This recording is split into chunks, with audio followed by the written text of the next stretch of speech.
sobat mahasiswa semuanya, perkenalkan nama saya Nadia Febiola Berusmbiring dengan NPM 2305030175 dengan program studi Pendidikan Guru Sekolah Dasar. Baiklah teman-teman semuanya, di sini saya akan menjelaskan tentang pengertian dari pendekatan inquiry. Sebelum yang kita ketahui, kalau pendekatan inquiry ialah pendekatan yang memiliki strategi pembelajaran untuk mendorong peserta didik lebih mencari aktif, lebih meneliti, dan mengelola informasi untuk menemukan permasalahan atau menemukan jawaban di sebuah permasalahan dan mendapat solusi dari pertanyaan tersebut. Dan guru juga sangat berperan sebagai fasilitator dan bukan satu-satunya sebagai sumber informasi. Jadi di dalam kurungkan, kalau pengertian inquiry ini ialah penelitian yang mencari sumber permasalahan tanpa harus melibatkan satu-satunya informasi. Di sini juga saya akan menjelaskan tentang tujuan pendekatan inquiry. Tujuan yang pertama, mengembangkan keterampilan berpikir kritis dan menganalisis. Yang kedua, meningkatkan kemampuan pemecahan permasalahan. Yang ketiga, menumbuhkan rasa ingin tahu dan memotivasi belajar siswa. Yang keempat, mengasah keterampilan proses limbah seperti observasi, pengumpulan data, eksperimen, dan interpretasi. Selanjutnya saya akan menjelaskan tentang prinsip-prinsip dasar pada pengembangan inquiry. Prinsip pertama, berpusat pada peserta didik, di mana siswa sebagai subjek aktif dalam pembelajaran. Yang kedua, pertanyaan sebagai pemicu, di mana proses belajar dimulai dari pertanyaan yang menantang. Dan yang ketiga, menemukan pengetahuan. Siswa harus membangun sendiri pengetahuannya. Keempat, berkolaborasi dan diskusi. Di sini siswa harus terjadi interaksi antara aktif dan antara siswa guru. Yang keempat, refleksi. Siswa merefleksikan proses dan hasil belajarnya. Selanjutnya, tahapan pendekatan inquiry. Tahapan pertama yaitu tahapan orientasi ataupun stimulasi. Di sini guru harus memancing rasa ingin tahu siswa melalui fenomena, melalui pertanyaan terbuka ataupun masalah kontekstual. Tujuannya untuk mengaktifkan rasa ingin tahu kepada siswa. Tahap kedua yaitu merumuskan masalah.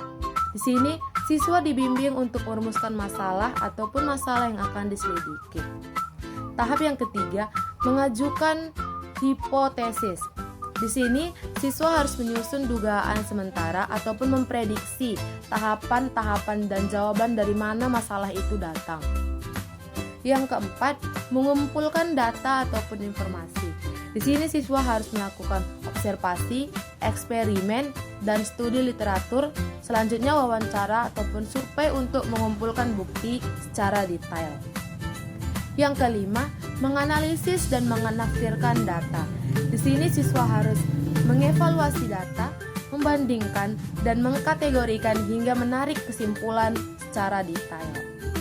Selanjutnya menyimpulkan. Di sini siswa menyusun kesimpulan akhir berdasarkan data dan analisis yang sudah dijalani. Dan yang terakhir, merefleksi dan mengevaluasi. Di sini siswa merefleksikan proses belajar dan mengevaluasi hasilnya apakah sudah sejalan ataupun belum.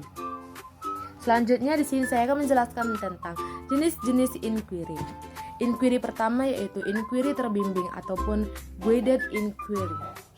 Guru memberikan paduan seperti pertanyaan utama ataupun prosedur. Jenis yang kedua, inquiry bebas ataupun open inquiry. Di sini siswa merancang sendiri semua proyek penyelidikannya. Jenis yang ketiga yaitu inquiry berstruktur ataupun structure inquiry. Di sini guru menentukan pertanyaan dan langkah-langkah serta siswa melakukan penyelidikan dan menemukan jawaban dari sendiri.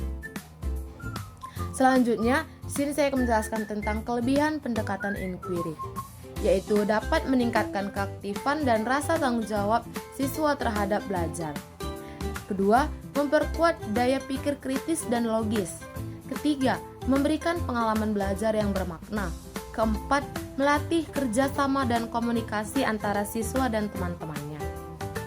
Kekurangan dan tantangan dalam pendekatan inquiry: yang pertama, membutuhkan waktu yang lebih lama. Yang kedua, memerlukan keterampilan guru yang tinggi untuk memfasilitasi sebuah materi tersebut. Yang ketiga, tidak semua materi cocok untuk pendekatan ini. Yang keempat, siswa mungkin kesulitan jika tidak terbiasa belajar mandiri. Selanjutnya saya akan menjelaskan tentang contoh-contoh penerapan di kelas. Contoh pertama itu di pelajaran IPA, guru menunjukkan video tentang perubahan iklim. Selanjutnya siswa meminta menyelidiki penyebab utama. Selanjutnya mengajukan hipotesis. Dan selanjutnya mencari data eksperimen teman studi. Selanjutnya menarik kesimpulan, lalu dipresentasikan ke temannya. Baiklah teman-teman semuanya, penghujung dari kesimpulannya materi hari ini ialah pendekatan inquiry ialah pendekatan yang memiliki strategi pembelajaran yang selalu menekankan pada proses penemuan pengetahuan oleh peserta didik melalui penyelidikan aktif, bukan sekedar menerima informasi dari guru. Pendekatan ini juga bertujuan untuk mengembangkan kemampuan siswa lebih berpikir kritis, analitis, dan kreatif, serta meningkatkan kemampuan dan rasa ingin tahu.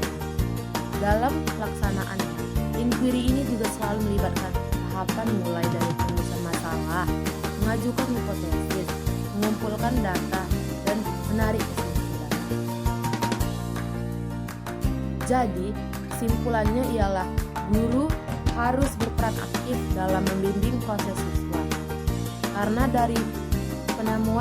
Karena dari pendekatan hipotesis ini, guru mempersiapkan materi lebih matang yang cukup untuk menampilkan sebuah materi yang sesuai dengan apa yang diajarkan. Baiklah teman-teman semuanya, inilah materi yang saya bawakan hari ini. Jika ada kesalahan kata, mohon maaf. Sekian dan izin pamit.